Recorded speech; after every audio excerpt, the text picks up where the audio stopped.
Subscribe करें हमारे YouTube channel को एवं बेल आइकन दबाना ना भूलें ताकि रोज की YouTube अपडेट्स आपको मिलती रहे।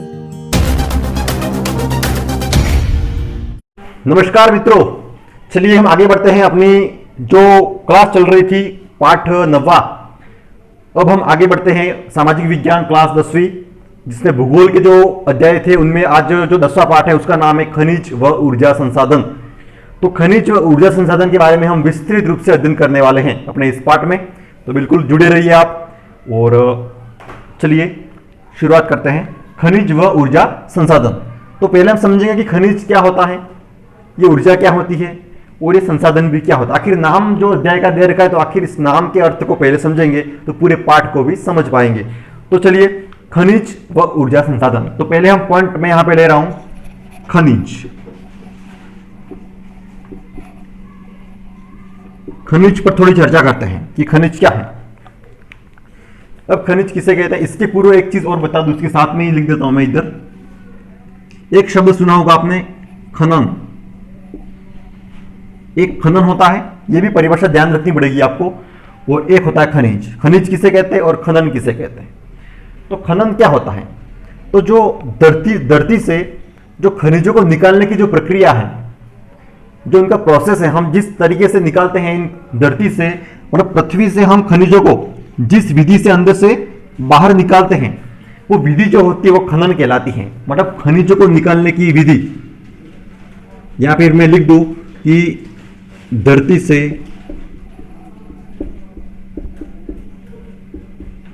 खनिजों को निकालने की विधि या फिर प्रक्रिया बोल सकते हैं हम, निकालने की प्रक्रिया। ये जो प्रोसेस है पूरा निकालने का, उसी प्रोसेस को हम खनन कहते हैं भूगोल की भाषा में। अगला जो पॉइंट है खनन। खनन क्या है, तो देखिए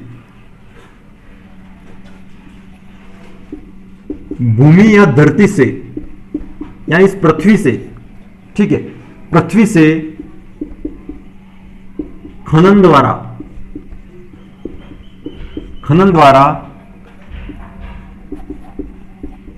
निकाले गए भौतिक तथा रासायनिक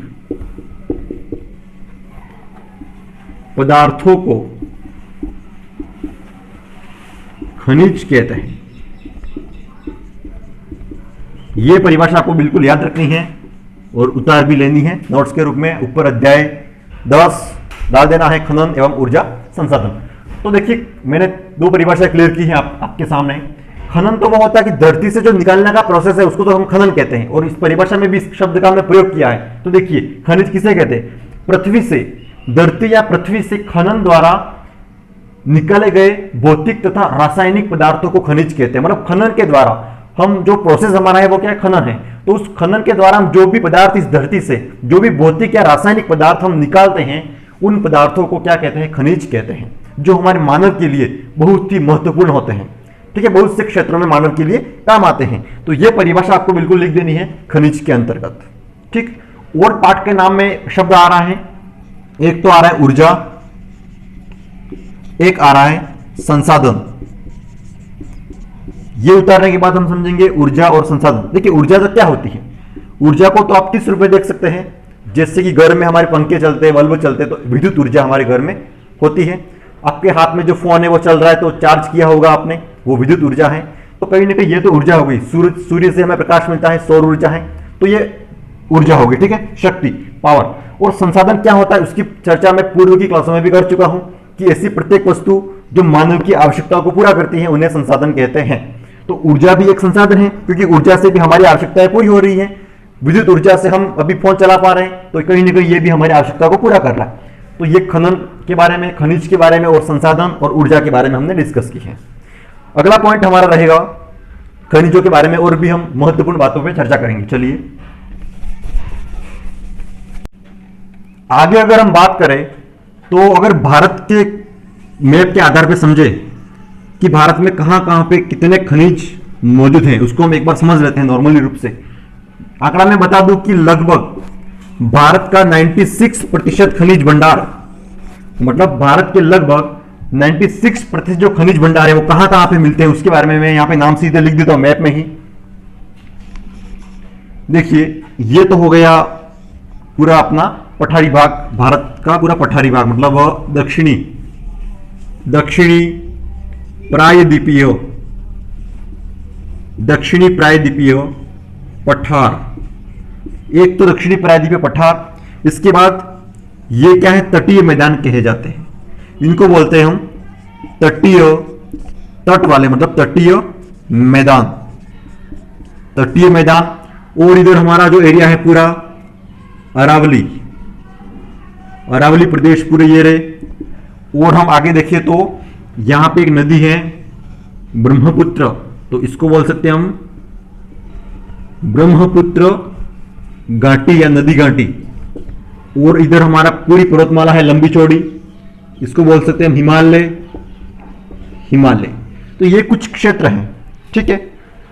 ये कुछ इस तरह के प्रदेश है जहां पे भारत का लगभग 96% खनिज पाया जाता है। कहां कहां पे, दक्षिणी प्रायद्वीपीय पठार, मतलब ये पूरा दक्षिणी भारत का एरिया आ गया, तटीय मैदानों में, साथ ही हमारे अरावली पर्वत और हिमालय की पूरी पर्वत श्रृंखला के अंतर्गत, और इधर ब्रह्मपुत्र नदी घाटी के आसपास का क्षेत्र। इन क्षेत्रों में भारत का 96% खनिज पाया जाता है। तो ये खनिज भला क्या है, बार बार मैं खनिज बोल रहा हूं, तो आखिर कोई उदाहरण क्या दूं आपको, जैसे कि तो यहां पे क्या क्या चीजें हो सकती है, लोहा, तांबा, इसके बाद यहां पे पेट्रोलियम वगैरह निकल सकता है पूरा, तो पेट्रोलियम, यूरेनियम, ठीक है, बहुत सारे और हो सकते, निकल, जस्ता, सीसा जस्ता। तो ये जो पूरे होते हैं वही क्या है, खनिज है, और इनको हम धरती से निकालते हैं, जिनके प्रोसेस को तो हम खनन कहते हैं, और बाकी भौतिक और रासायनिक संरचना वाले जो भी ये पदार्थ हैं उनको तो हम खनिज कहते हैं। और खनन की परिभाषा मैंने आपको बता दी है। तो खनन, खनिज और मुख्य रूप से जो इनका विस्तार है भारत में 96% भाग पर, तो ये पूरे भाग भी मैंने आपको बता दिए हैं। अब आगे देख लेते हैं हमारा जो पॉइंट है अगला आपकी किताब के अनुसार, कि खनिजों के प्रकार, मतलब भौतिक एवं रासायनिक गुणों के आधार पर खनिजों के प्रकारों की हम चर्चा करेंगे। चलिए आगे बढ़ते हैं। आगे आपका जो पॉइंट आपको दिख रहा है कि भौतिक एवं रासायनिक गुणों के आधार पर खनिजों के प्रकार, मतलब भारत में अगर हम देखें तो भौतिक एवं रासायनिक गुणों के आधार पर खनिजों के प्रकार कितने हैं, आपको बिल्कुल प्रकार याद करने पड़ेंगे, एग्जाम में प्रश्न बाकायदा आ सकता है, ठीक है। खनिजों के कितने प्रकार हैं, उनके नाम। तो खनिज मुख्यतः मैं अगर यहां पे बना दूं, सारणी के रूप में बना दूं, तो सीधा ऐसे डिवाइड कर देता हूं मैं। यहां पे दो रूप ले सकते हैं हम यहां पे। एक हो सकता है धात्विक खनिज, एक हो सकता है धात्विक खनिज, एक है अधात्विक।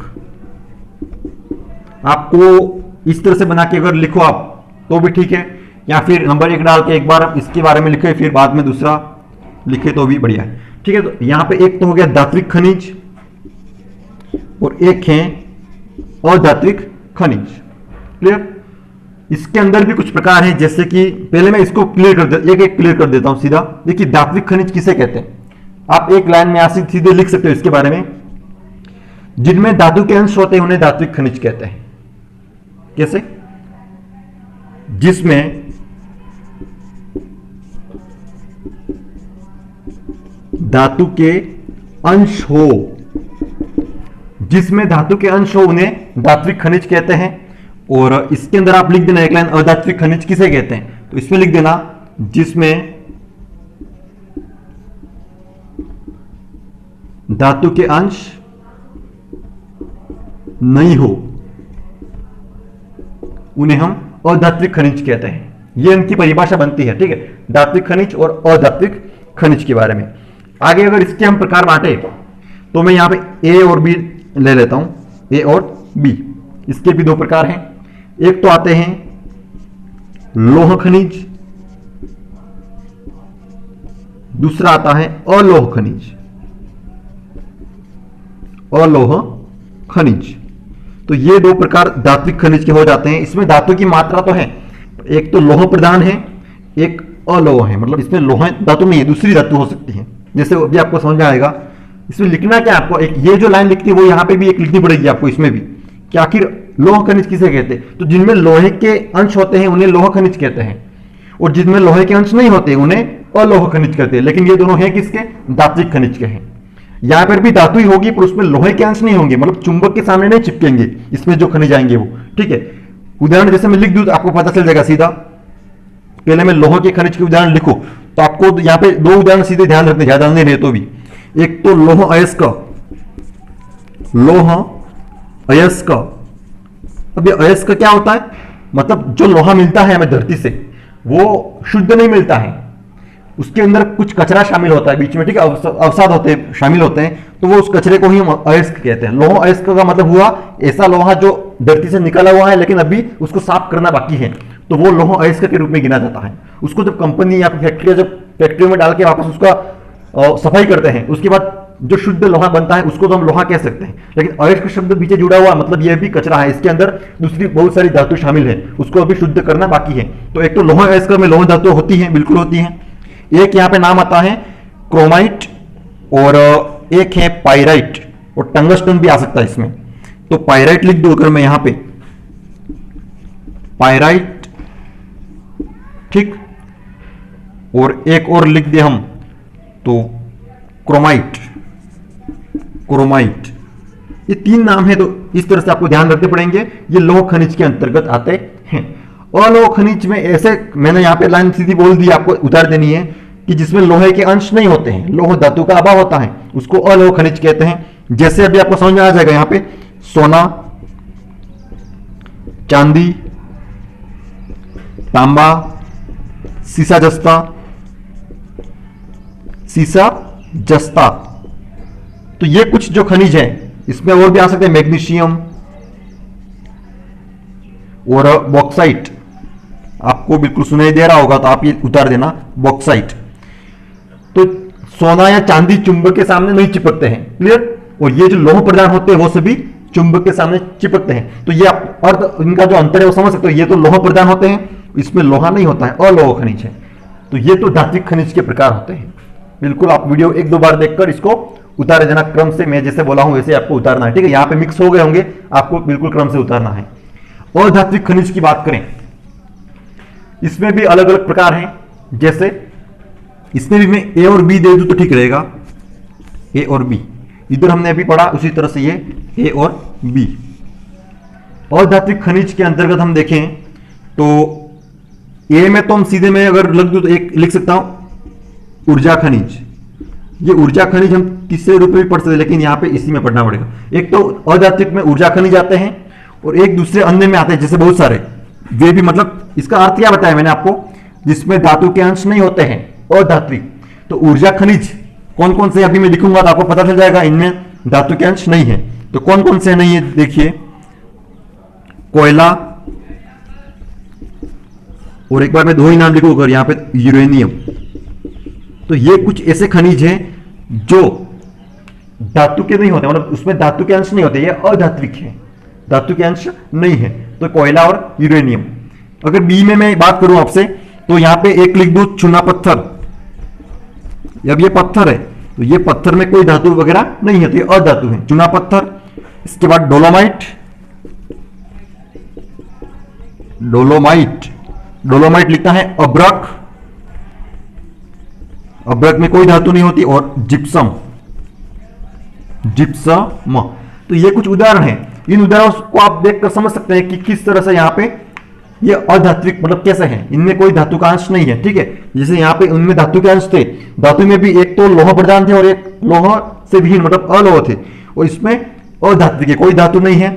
ऊर्जा खनिज, ऊर्जा प्रदान, जिनसे हमें ऊर्जा प्रदान प्राप्त होती है, ऊर्जा खनिज कहे जाते हैं। इसकी भी परिभाषा बना सकते हैं हम कि ऊर्जा खनिज से क्या तात्पर्य है। तो जिनसे हमें ऊर्जा प्राप्त होती है, किन किन से होती है, कोयला से होती है, यूरेनियम से होती है, और आगे देखें हम चूना पत्थर, डोलोमाइट, अब्रक, जिप्सम, ये भी इसी अधात्विक के अंतर्गत आते हैं। तो ऊर्जा खनिज को भी मैं दो रूपों में बांट सकता हूं, इसको भी हम दो रूपों में बांटेंगे। इसको आपको उतार लेना ए बी करके, और ए में थोड़ा विस्तृत आगे अगर जगह हो तो लिखनी है आपको, इसके अंदर भी थोड़ा बहुत लिखना पड़ेगा। कैसे, इसमें एक तो लिख सकते हैं हम ईंधन, मतलब ईंधन देने वाले, ईंधन के रूप में काम आने वाले, और एक आते हैं अणु शक्ति के रूप में काम आने वाले। अणु शक्ति के रूप में काम आने वाले और ईंधन के रूप में काम आने वाले, ये इसी के अंदर दो पार्ट हैं ऊर्जा खनिज में। ऊर्जा खनिज एक तो ईंधन के रूप में काम आते हैं, जैसे कि इसको, इसमें मैं रख सकता हूं इसको, कोयला, ये कोयला इसी में आता है, ईंधन के रूप में काम आता है। और आपने देखा होगा पेट्रोलियम हम वाहनों में डालते हैं, तो पेट्रोलियम जो है वो भी कोयला, मतलब कोयला के साथ ही है और ऊर्जा खनिज के अंतर्गत आता है, जो ईंधन के रूप में हमें हमारे काम आता है। अणु शक्ति में हम देखें तो एक तो इसको रख सकते हैं हम यूरेनियम, और एक और लिख देना थोरियम, यूरेनियम और थोरियम। क्लियर? और भी हैं बहुत सारे, पर आपको दो ही ध्यान रखते हैं। तो इस तरह से ये खनिजों के प्रकार हैं। वीडियो को 2 बार देखें और क्रमबद्ध इसको उतारना जरूरी है। आगे देखते हैं हम, और प्रकार खत्म होते हैं यहां पे। अगली कड़ी में हमारा जो पॉइंट रहेगा वो है भारत में प्रमुख खनिज पेटियां। प्रमुख खनिज पेटियों के बारे में हमें चर्चा करनी है। अब पेटियां क्या होती है, ऐसा भी प्रश्न उठता होगा आपके दिमाग में। तो पेटियां के रूप में आपको उदाहरण दे दूंगा, तो ये इस तरह से मान लो एक पेटी ये, एक ये, और ये मान लिया मैंने यहां पे बना दिया, ये भारत का मैप है। तो अगर पेटियां मान लो किस तरह से होती है, एक पेटी ये रही, एक ये हो गई, एक पेटी ये रही, एक यहां पे हो गई, एक पेटी यहां, ये इस तरह की पेटियां होती हैं। मंडल या पेटियां, हम खंड कह सकते हैं। तो भारत में कुछ प्रमुख खनिजों को पेटियों के रूप में बांटा गया है, मतलब किस पेटी में कौन सा खनिज है, मतलब यूं जैसे कि ये इस पेटी में तांबा अधिक है, यहां पे इस पेटी में सोना अधिक है, इसमें लोहा अधिक है। तो ये पेटियों के रूप में बांटा गया है। इस बुक्स में आपके पॉइंट है कि भारत में प्रमुख खनिजों की पेटियां। तो हम अभी भारत की प्रमुख खनिजों की जो पेटियां हैं उनको भी समझेंगे आगे। 5 प्रकार की पेटियों का जिक्र हुआ है यहाँ पे, तो क्रमबद्ध देख लेते हैं हम। 1 2 3 4 5 इस तरह की 5 पेटियों के नाम हैं। अगर मैं यहाँ पे बता दूं 5 पेटियों के नाम, एक एक के बारे में जिक्र करते हुए आगे बढ़ते हैं। पहली पेटी का नाम है उत्तर पूर्वी प्रायद्वीपीय पेटी। पहली जो पेटी है आपकी इसके अंतर्गत वो है उत्तर पूर्वी, मैंने यहां शॉर्ट में लिख रहा हूं, प्रायद्वीपीय पेटी। कितनी पेटियां की जिक्र करेंगे हम? 5 प्रकार की पेटियों का जिक्र करेंगे। ये पहले नंबर की है। इस तरह की पेटियां होती है, मैंने बता दी है अभी यहां पे, ठीक है। आगे देखिए, उत्तर पूर्वी प्रायद्वीपीय पेटी के बारे में अगर हम देखिए, कहां पर है ये भारत के मैप में, इधर साइड में बनाता हूं मैं मैप। उत्तर और पूर्वी, ये उत्तर दिशा है, ये पूर्वी दिशा है मैप में। उत्तर पूर्व, पश्चिम, दक्षिण। उत्तर पूर्व प्रायद्वीपीय पेटी, प्रायद्वीप किसे कहते हैं? तीनों ओर से जल से घिरे हुए भाग को प्रायद्वीप कहते हैं। यहां पे पानी है अरब सागर का, इधर है बंगाल की खाड़ी, और ये पूरा पानी है इधर हिंद महासागर का। तो एक भाग ये, एक ये और एक ये, 3 ओर से जल से घिरे हुए भाग को, इस भाग को क्या कहते हैं? प्रायद्वीप कहते हैं। तो भारत का प्रायद्वीपीय भाग कौन सा है? कोई प्रश्न करे तो भारत का ये दक्षिणी जो भारत है पूरा, वो एक प्रायद्वीपीय भारत है। क्यों प्रायद्वीपीय भारत है? क्योंकि प्रायद्वीप इसे कहते हैं जिसके 3 ओर पानी हो, ऐसा भूखंड जिसके 3 ओर पानी हो उसे प्रायद्वीप कहते हैं। तो ये उत्तर पूर्वी प्रायद्वीपीय जो पेटी है, उत्तर पूर्वी प्रायद्वीपीय पेटी, मतलब ये उत्तर दिशा भी है, पूर्व दिशा भी है और प्रायद्वीप भी है। तो ये जो भाग है ये हमारी पहली पेटी बनेगी, नंबर 1, फर्स्ट पेटी, उत्तर पूर्वी प्रायद्वीपीय पेटी। इसमें मुख्य रूप से कौन कौन से खनिज आते हैं उस पर चर्चा करते हैं हम। तो आपके इधर अगर पहला जो पॉइंट यहां पे क्या लिखा हुआ है समझ लीजिए आप, सबसे समृद्ध पेटी, धनवान, सबसे समृद्ध धनवान, मतलब खनिजों का मतलब अजायब क्या कहें इसको, भारत के संदर्भ में बात करें अगर हम, तो ये बहुत सारे खनिज यहां पे पाए जाते हैं। कहां पे? उत्तर पूर्वी प्रायद्वीपीय जो पेटी है उसके अंतर्गत। और इसमें जैसे कि मैं स्थान बता दूं आपको, तो छोटा नागपुर पठार केंद्र, यूं करके आप एक पॉइंट लिख देना आगे, मुख्य केंद्र के रूप में इसके अंतर्गत लिखना है छोटा नागपुर पठार। एक तो यह क्षेत्र हो गया, यहीं पे आता है, इसी पेटी में आता है छोटा नागपुर का पठार। और आगे पॉइंट है उड़ीसा, उड़ीसा का पठार। तो ये 2 पॉइंट अगर पठार आप ध्यान रखो तो ये किसके अंतर्गत आते हैं? उत्तर पूर्वी प्रायद्वीपीय पेटी के अंतर्गत आते हैं। हम भारत के संदर्भ में बात कर रहे हैं, क्लियर। और अब यहाँ पे कौन कौन से मुख्य खनिज निकलते हैं इस पेटी से, मतलब ये पेटी मतलब इस क्षेत्र से कौन कौन से मुख्य खनिज आते हैं बाहर हम निकालते हैं। तो कोयला, लौह अयस्क और मैग्नीज। कोयला, लौह अयस्क और आगे है मैग्नीज, इसी पेटी से निकलता है। अब्रक, अब्रक के बाद आगे है बॉक्साइट। बॉक्साइट, ये जो खनिज है ये मुख्य रूप से किस पेटी के अंतर्गत निकलते हैं अत्यधिक मात्रा में? उत्तरी पूर्वी प्रायद्वीपीय पेटी, जिसको भारत की सबसे समृद्ध पेटी कहते हैं, क्लियर। मतलब ये जो क्षेत्र भारत में आपको दिखेगा इधर वाला, यहाँ पे कोई भी राज्य यहाँ पे आते हो, जैसे उड़ीसा, जैसे झारखंड, छत्तीसगढ़, वो सभी खनिजों की दृष्टि से समृद्ध हैं, क्लियर। एक पेटी कंप्लीट होती है। अब हम दूसरी पेटी देखते हैं आगे, नंबर 2। अगली जो दूसरी पेटी है हमारे, वो उसका नाम है मध्य पेटी। मध्य पेटी। अब मध्य पेटी भारत के मध्य में रहेगी, भारत के लगभग मध्य में मध्य पेटी रहेगी। अभी हमने एक पढ़ ली है, नंबर 2 पे मध्य पेटी। मध्य पेटी मुख्य रूप से कौन कौन से राज्य में आती है? तो आपको मध्य से सीधा ध्यान रखना है, एक तो मध्य प्रदेश, छत्तीसगढ़, आंध्र प्रदेश आदि 3 राज्य नाम ध्यान रखने सीधे। छत्तीसगढ़, मध्य प्रदेश और आंध्र प्रदेश जो एरिया है भारत के, आप रियल में आप मैप देखोगे उसमें इन सब राज्यों को आप देख पाओगे, उनमें ये पेटी आती है, मध्य पेटी। तो मध्य पेटी में मुख्य रूप से कौन कौन से खनिज आते हैं? तो इसमें हमें ध्यान रखते हैं मैग्नीज, मैग्नीज के बाद बॉक्साइट, चूना पत्थर, बॉक्साइट, चूना पत्थर और अब्रक। अब्रक तो इतना ज्यादा नहीं है, तो सीधा आप ध्यान रखो एक संगमरमर, ये मुख्य ये अधिक है सबसे। मैग्नीज, बॉक्साइट, चूना पत्थर और संगमरमर जो होते हैं वो सर्वाधिक मध्य भारत की जो मध्य पेटी है उसके अंतर्गत सर्वाधिक पाए जाते हैं। और कौन कौन से राज्य अगर नाम आए तो ये एमपी, छत्तीसगढ़, आंध्र प्रदेश और म से महाराष्ट्र भी ध्यान रख सकते हो, महाराष्ट्र। ये जो राज्यों के जो क्षेत्र आते हैं वो मध्य पेटी के अंतर्गत आते हैं। तीसरी है भारत की दक्षिणी पेटी। तीसरी पेटी का नाम है दक्षिणी पेटी। नाम सिंपल ही आपको ध्यान रहेंगे, दक्षिणी पेटी, इसकी पूर्व मध्य पेटी थी। दक्षिणी पेटी जो है वो भारत के दक्षिण में होगी, तो दक्षिणी पेटी भारत के दक्षिण में है, तो मैं यहां पे बना दूं लगभग ये क्षेत्र। नंबर 3 दक्षिणी पेटी। तो इसके अंदर राज्य कौन कौन से आएंगे? तमिलनाडु, मैप में आप बिल्कुल ध्यान से देख लेना कहां पर है तमिलनाडु, तमिलनाडु और कर्नाटक, कर्नाटक और इन दोनों की उच्च भूमि, यूं यहां पे शब्द है, मतलब जो भी ऊंचे इलाके हैं, पहाड़ों वाले, पठारों वाले जो इलाके हैं इन दोनों राज्यों के, वहां पे सर्वाधिक दक्षिणी पेटी का विस्तार है। मतलब यहां पे और खनिज कौन कौन से मुख्य रूप से? तो लौह अयस्क, मैं लोहा यूं नहीं लिखूंगा, लौह अयस्क यूं ही लिखूंगा, अयस्क, क्योंकि ये निकालते तब मिक्स रूप में निकलता है, तो इसको हम अयस्क बोलेंगे। और एक लिख देते हैं बॉक्साइट।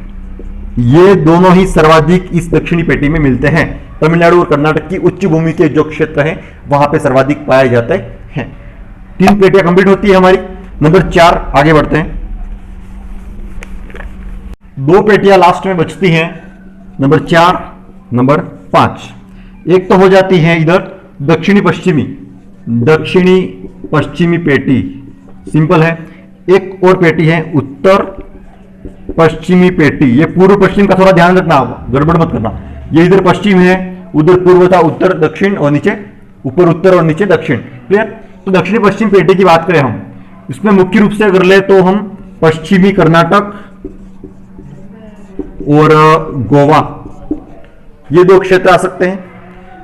और उत्तर पश्चिम पेटी में अगर मैं क्षेत्र बोलूं, कहां पे? उत्तर और पश्चिम में, इधर राजस्थान और गुजरात, ये 2 क्षेत्र ले सकते हैं, जिसके अंतर्गत अरावली,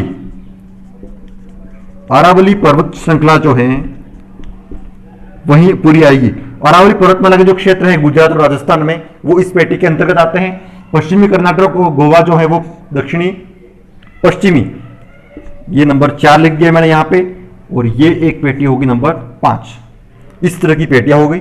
सर्वाधिक यहाँ पे लोहा, मतलब लोहा अयस्क इस पेटी में, और गार्नेट, ये कुछ धातुएं जो होती है वो यहां से निकलती हैं। और इसमें यहां पे सर्वाधिक लिख देना आप अलोह खनिज। अलोह खनिज भंडार में हमारा अरावली प्रथम स्थान पर है। तो ये अलोह खनिज में बहुत सारे आ जाते हैं, मैंने जो लिखवाए थे उसमें सभी आपको पता है अलोह में कौन कौन से आते हैं, वो सभी सीसा, जस्ता, तांबा आदि। और साथ ही यूरेनियम भंडार भी यहाँ पे मिलता है इस अरावली में। और जिप्सम और नमक, जिप्सम नमक के भंडार भी सर्वाधिक है। तो ये 5 जो पेटियां थी भारत की मुख्य रूप से हमने पूरी कर ली है। वीडियो को आराम से देखते हुए 2 बार देखते हुए आप नोट्स क्रमबद्ध बनाने हैं।